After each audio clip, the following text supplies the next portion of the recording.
I, 30, female, have been married to my husband Dave, 35, male, for 2 years, been together for 5. He has a daughter from a past relationship, Eve, F7.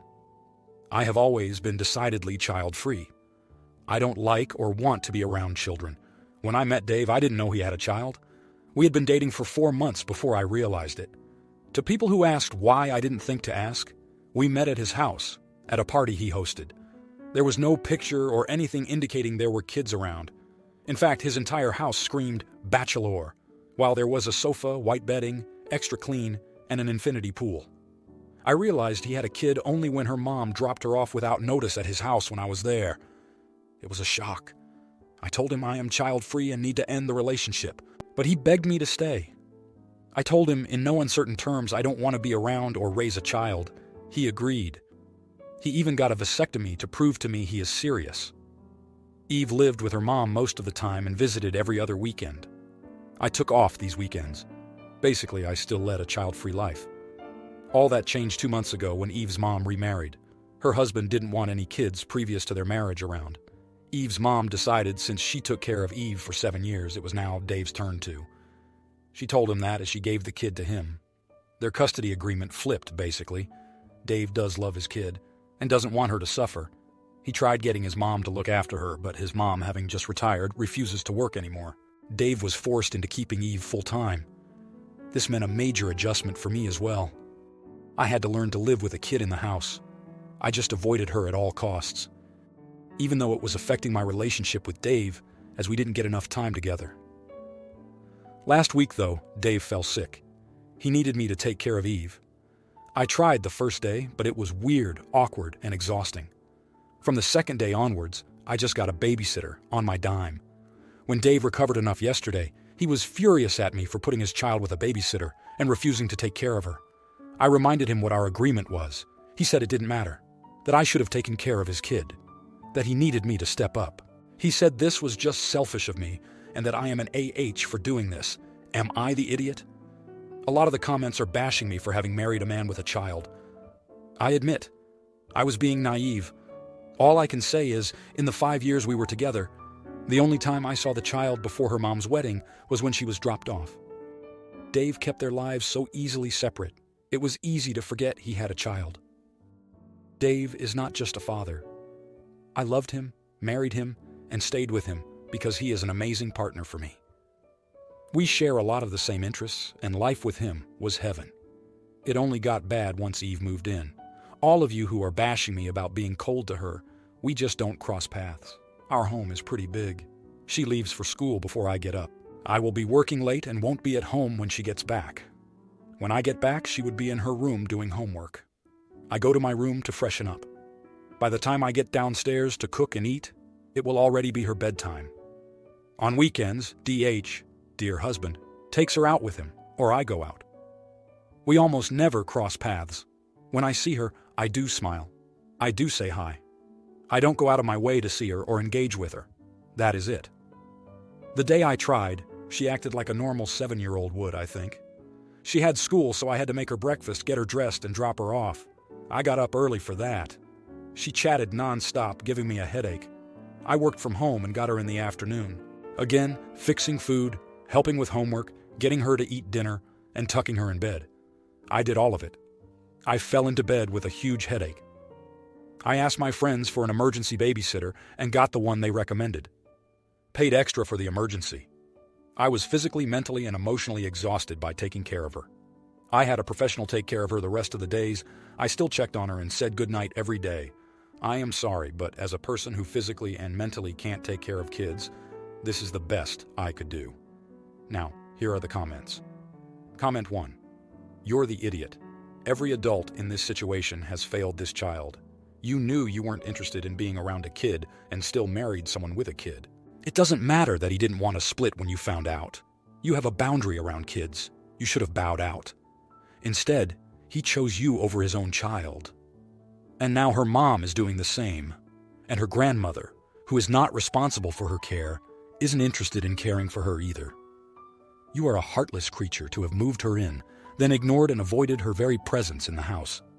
Dave is a parent, meaning of course he's responsible, But you seriously dropped this child off with a stranger without even talking to your husband? WTF? Yes, you're the idiot 100x over. Comment 2. You're the idiot. Do Evie a favor and leave. If you didn't want children and didn't want to be around children, you should have never married Dave. There was always a possibility that something could have happened to the mom and Evie would be with Dave full time. And it did. She married an idiot, a male version of you. I respect anyone who chooses to be child-free. Children do exist, through no fault of their own, and they need to be respected and treated well.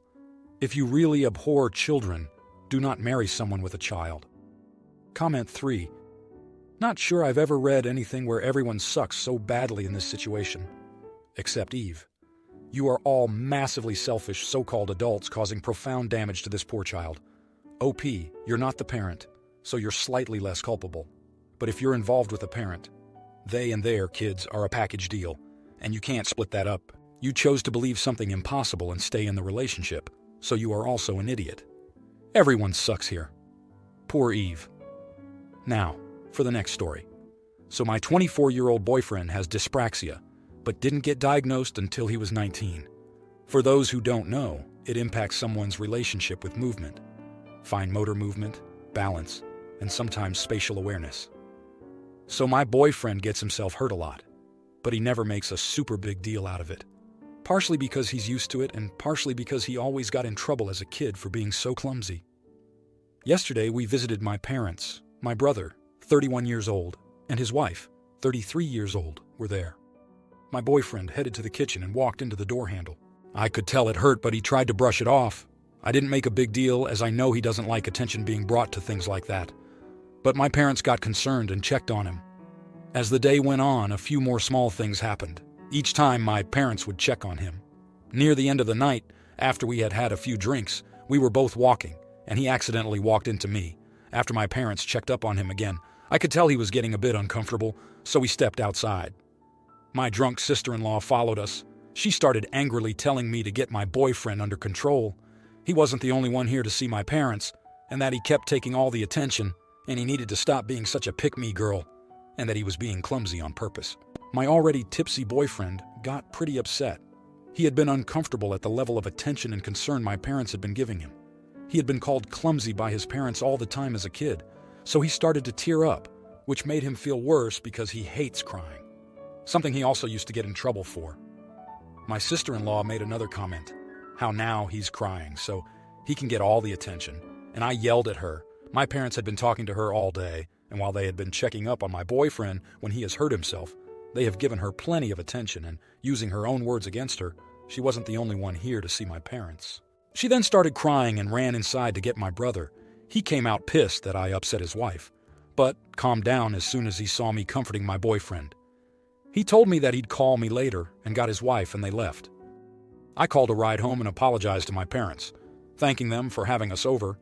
They tried to comfort my boyfriend again, but I told them he's uncomfortable with people checking up on him, to which they apologized, but I told them it was fine, as they didn't know.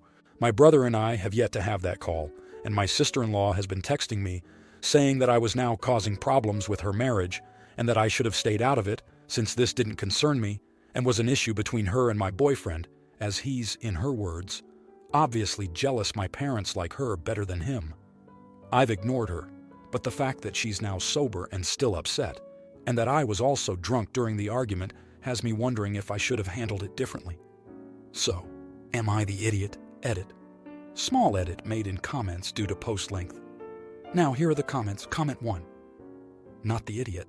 So your sister-in-law has no problem yelling at someone to the point where they are crying, but then breaks down crying herself and runs to her husband the moment anyone criticizes her. A classic case of someone who wants to dish it out but can't take it. In the end, she deserved everything that got because she bullied a person who had issues that she knew nothing about, and all because she was jealous she wasn't in the spotlight all the time. As far as sister-in-law texting you, it sounds like your brother had it out with her for bullying your boyfriend, and if he did, good for him. And if it is causing problems in her marriage, it sounds like this isn't the first time this has happened. You did the absolute right thing standing up for your boyfriend against a bully. Comment 2. Not the idiot. She can't handle the consequences of her own actions' words. She feels attacked and offended. If she wasn't such a cow to your boyfriend, she wouldn't be having any issues in her marriage. That's on her, not on you at all. Your brother's reaction to seeing your boyfriend upset, i.e. going from pissed to getting his wife and leaving, makes me think he's well aware of what kind of things she said, and that it's something he already had issues with her over. You did nothing wrong. Your sister-in-law is jealous for some reason, but that's not your problem. I'd send screenshots of what she's saying to you, to your brother, and say, hey, look, I don't appreciate this barrage of crap from your wife. Comment 3. Not the idiot.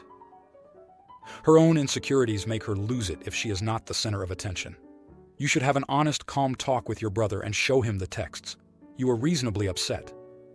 Don't expect an honest apology from her, though. Better yet, don't even ask one. It would be a waste of energy. Just be sure you make your point across to your brother and parents, and stay happy with your boyfriend. Please try not to overthink this as much as you can. Now, for the next story. So, I am 37 years old and was very close to my cousin, as we were born within months. Early this year, her then fiancé kicked her out to move his side chick in. Becky then asked to move in with me. I have a cat that I found hiding inside my car. Gar is my baby, and I adore him. He was a little hesitant when Becky moved in, but warmed up to her. Gar started acting weird. I wasn't sure what was up, so I took him to the vet. She said it might be a little anxiety still over Becky. In July, she started making comments about thinking she was allergic to Gar, as her eyes were itchy and watery. I felt bad telling her I'd buy her allergy medicine. But she said they weren't helping. So I started cleaning more, trying to reduce the hair and dander more. I asked Becky if things were better, and she said slightly, but she was still suffering.